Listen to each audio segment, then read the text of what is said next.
Welcome to SVG TV News for Tuesday, November 15th, 2022. I am Rochelle Batiste with the details.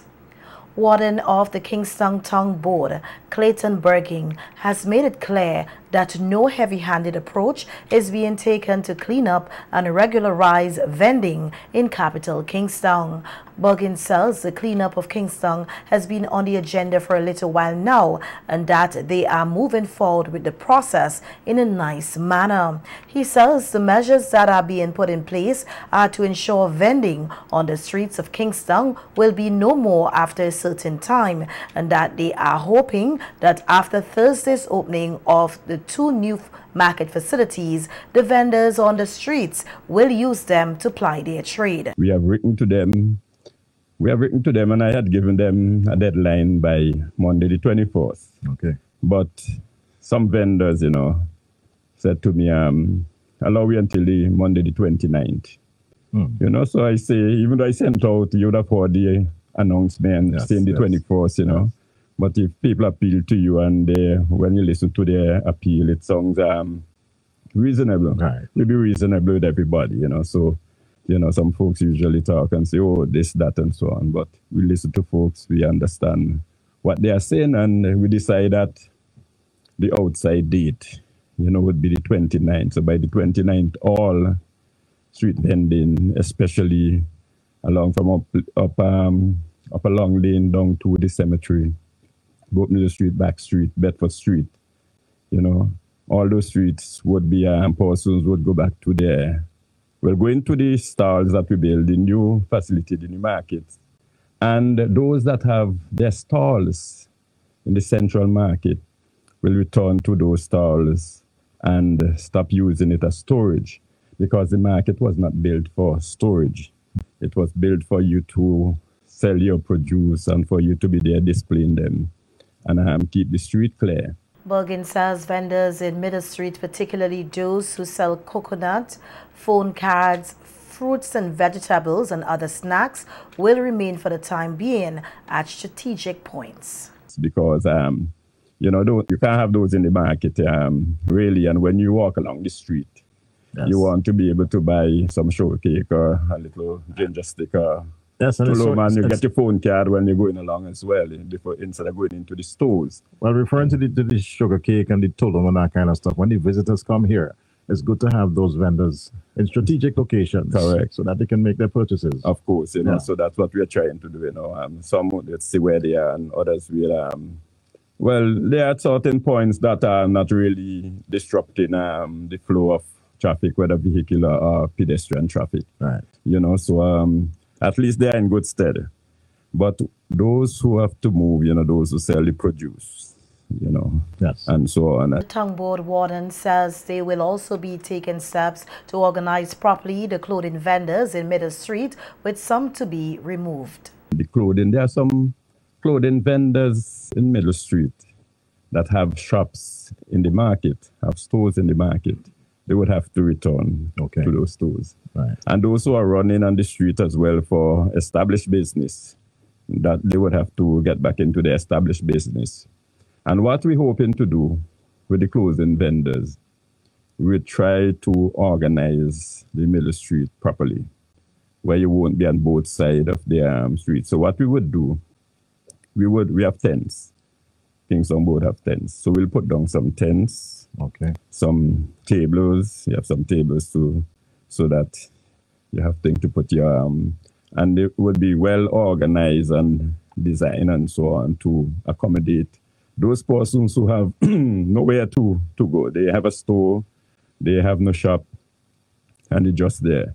And we'd make it in such a way that we would not block off the established business, access point, the entrance and so on. Right. So those are things that we are going to do going forward. Berging says they are also hoping to use the wing on top of the vegetable market for clothing vendors.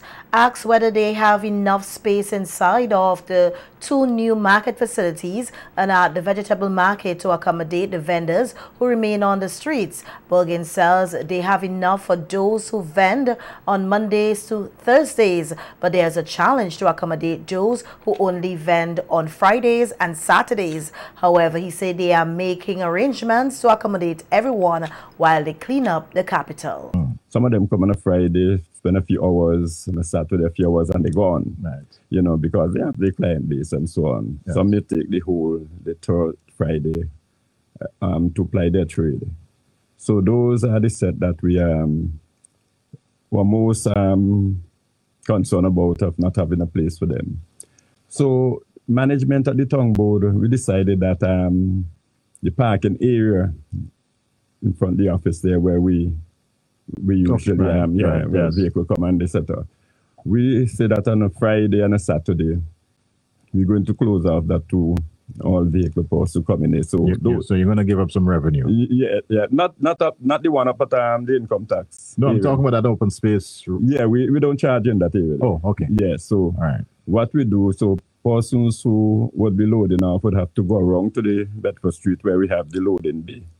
So we're going to put up some tents there and some tables for those persons, especially those around the Iron Man. And you notice they usually just spread a bag or something on the ground with there.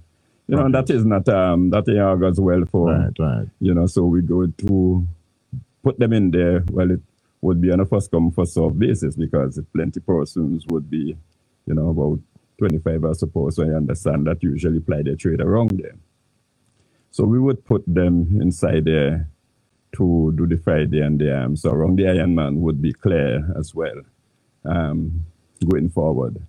And also where we have in the two new market, especially the one downtown there, opposite the Iron Man on the seaside there, we decided that one of the things to do on a Thursday and on a Friday and a Saturday also, we could put tents and table inside the open space there. Okay. So for those who, as I said, come and spend a few hours and then leave. So when they go, we just take down back the tents and so on. And the traffic department of the Royal St. Vincent and Grenadines Police Force says in light of the opening of the new vegetable markets at the Queen's Warehouse opposite the St. Vincent Port Authority building on Thursday, November 17th, there will be a diversion to the flow of traffic in and around Kingston from 8 a.m.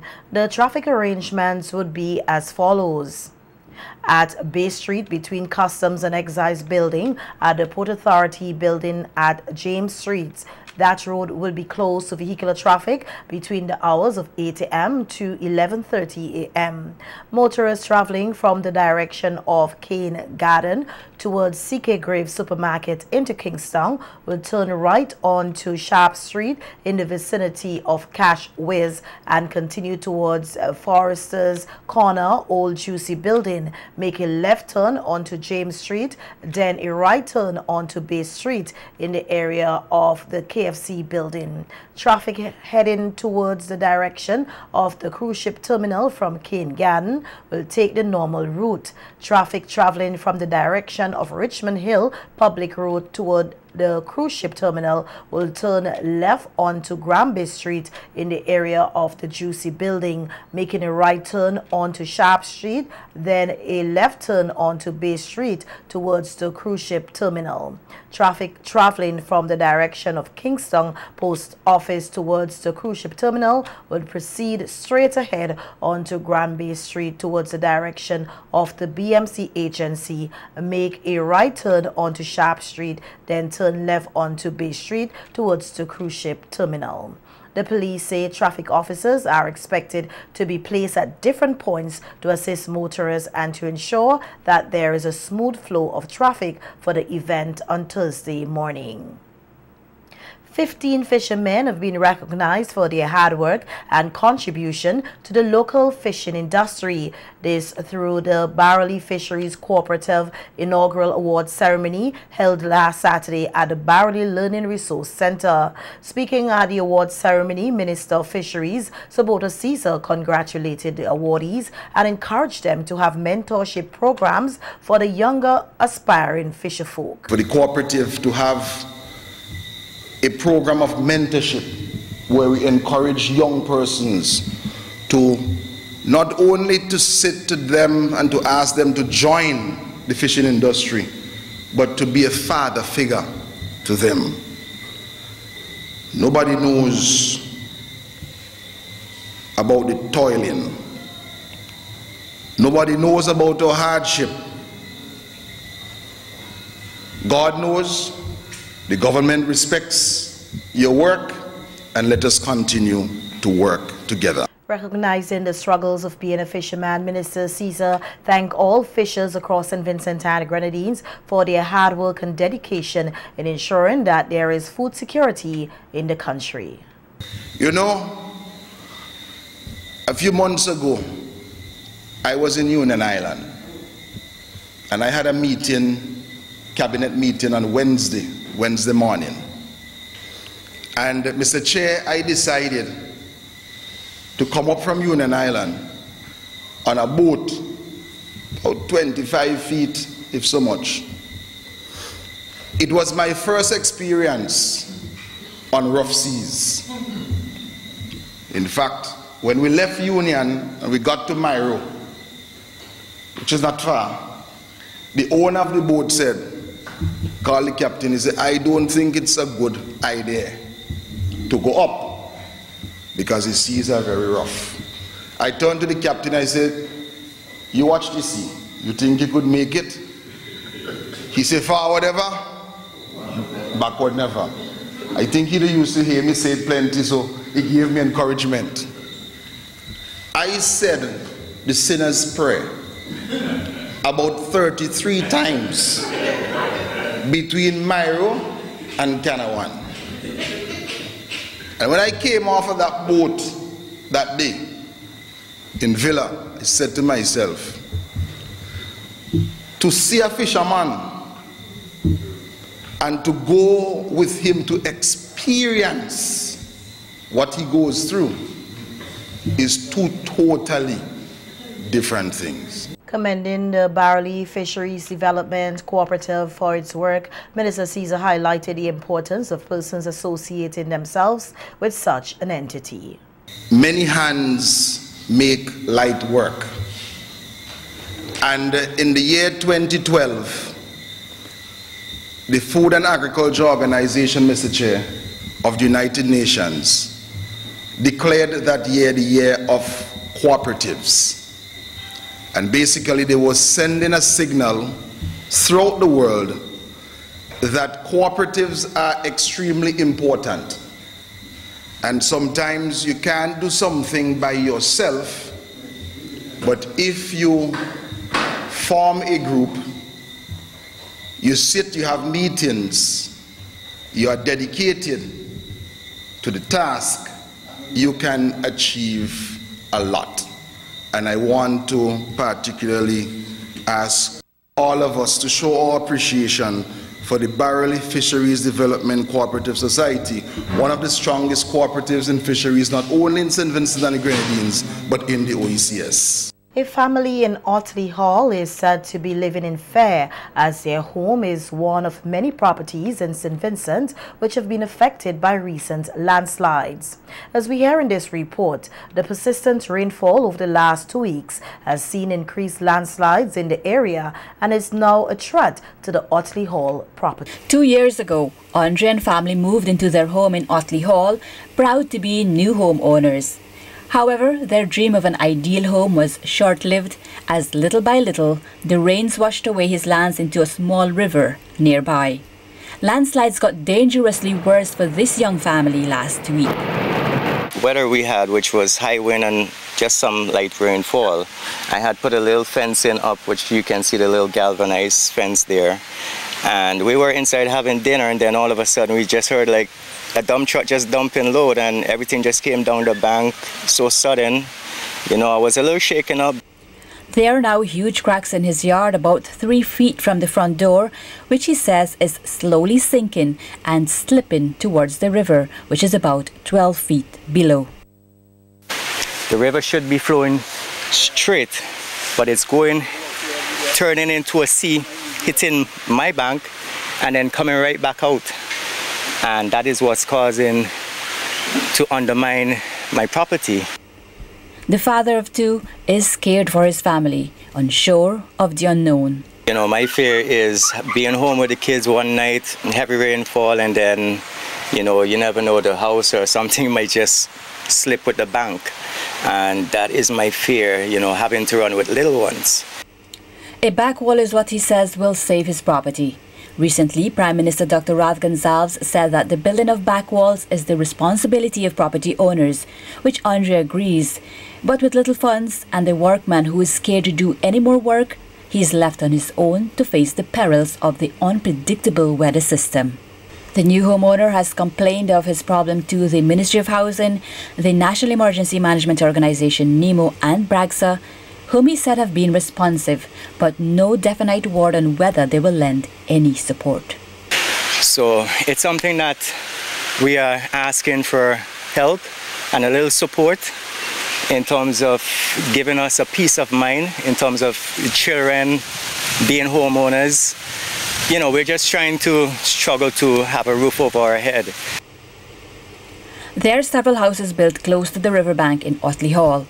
While a footpath was built recently, access in some homes is done through this river, which is cleared by residents. Actually, work with my soldiers there over the years cleaning the Swiss rivers, forget some roads to go to the house. And every day we cleaning is just bay bush, bay waters, bay bank rivers breaking down, sliding off, and nobody doing nothing.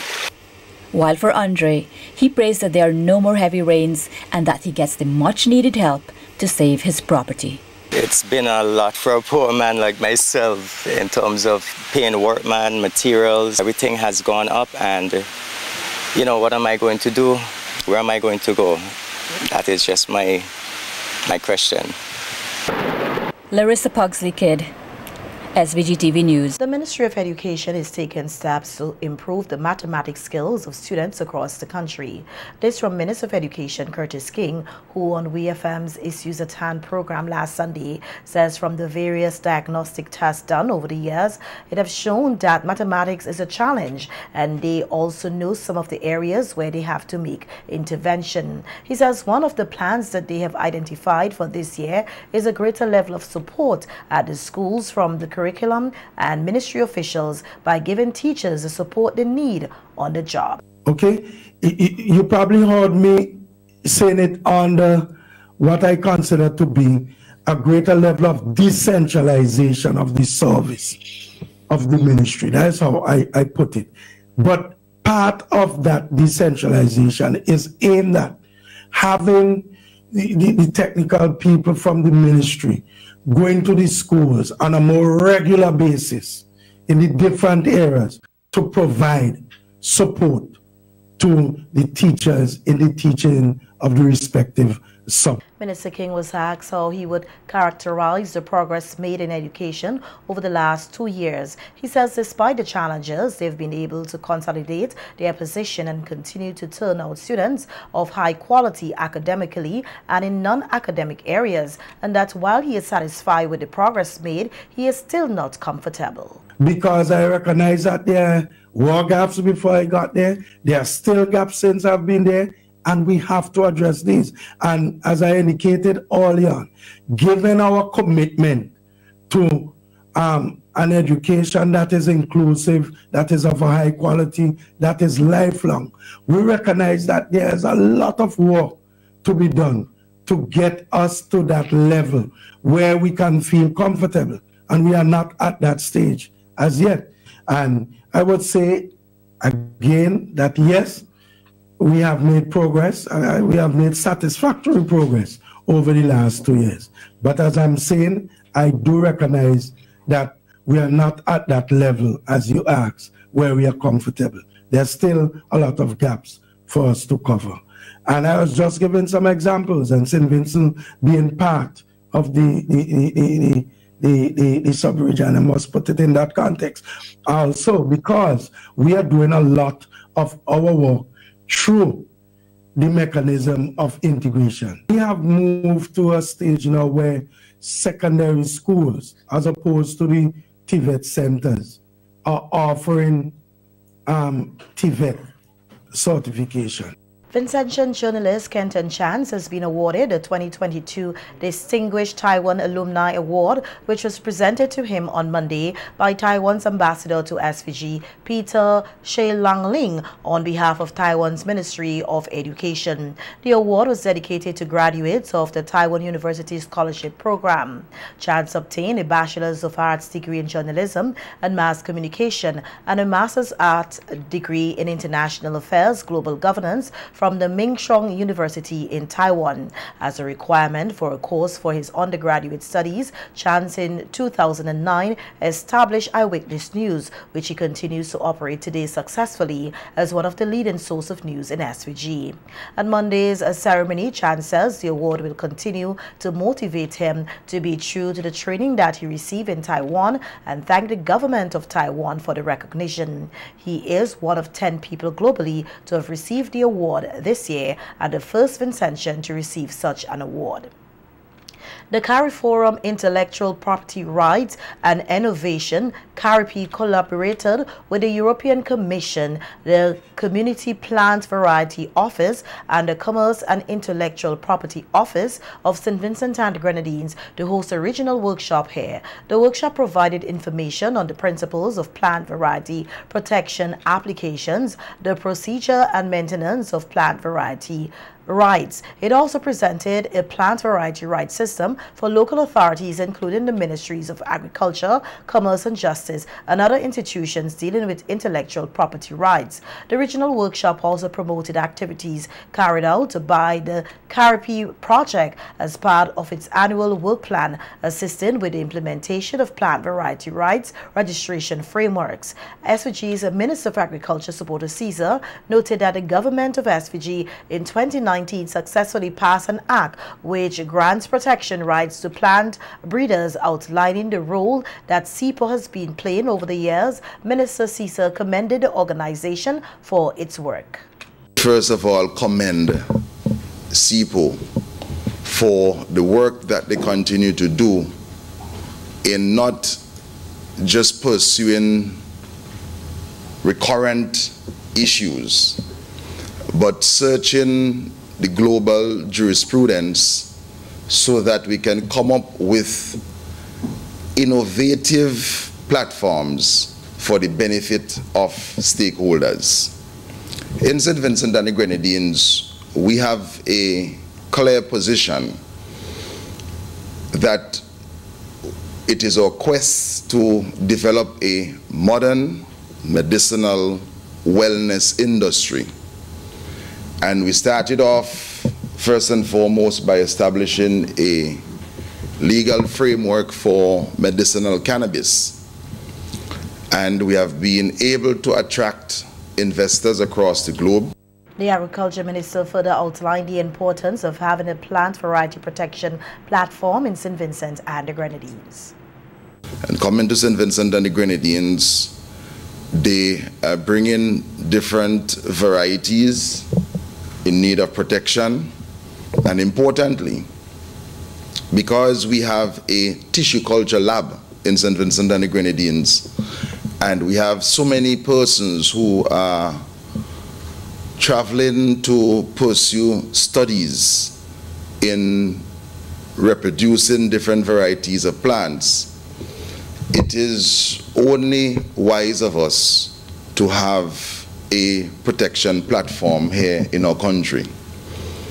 I am aware that SIPO has worked with the Ministry of Agriculture over the last few months, and that technicians have traveled from St. Vincent and the Grenadines to different meetings and seminars so that we can have the requisite knowledge not only to draft and to pass the act, and the act I have here, St. Vincent and the Grenadines Plant Breeders Protection Act 2019. I remember when we took this to the Parliament and we debated it. As soon as the debate has ended, persons were calling from many different countries wanting to come to St. Vincent and the Grenadines to be engaged from a technical standpoint in plant breeding, but more importantly, for the protection of varieties.